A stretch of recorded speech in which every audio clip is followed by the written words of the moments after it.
Gibran diisukan gabung Golkar, Hasto sebut kader PDIP takkan nolah-noleh, tunggu 18 Oktober. PDIP berikan respon menohok terkait isu jika Gibran Rakabuming Raka akan bergabung dengan Partai Golongan Karya menjelang masa pendaftaran calon presiden dan calon wakil presiden pada pemilihan umum 2024.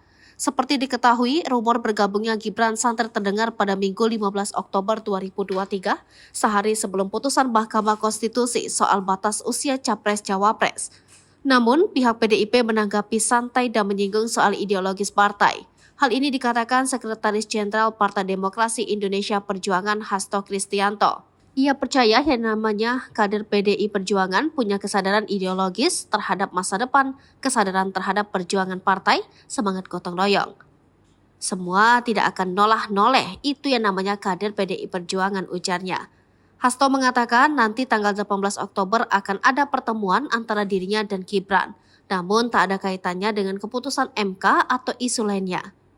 Mas Gibran hari Rabu sekiranya ada di Jakarta, kita ngobrol-ngobrol di kantor partai biar kita bisa tukar pikiran terkait dengan berbagai aspek, ujar Hasto Kristianto.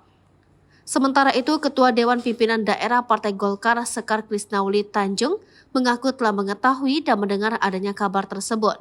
Namun pihaknya menjelaskan hingga kini belum ada pembicaraan antara Golkar Solo dengan Gibran Rakabuming Raka untuk bergabung ke partai berlogo pohon beringin tersebut.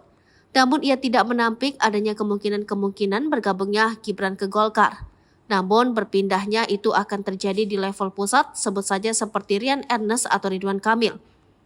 Menurut dia secara visi misi, Golkar ada kesamaan atau kecocokan dengan pola pemikiran serta gebrakan Gibran Rakabuming Raka yang saat ini menjabat wali kota Solo melalui Partai Demokrasi Indonesia Perjuangan.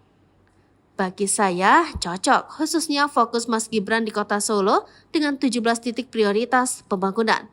Ya match karena Partai Golkar adalah partai yang sangat mengedepankan karya dan pembangunan, jelasnya.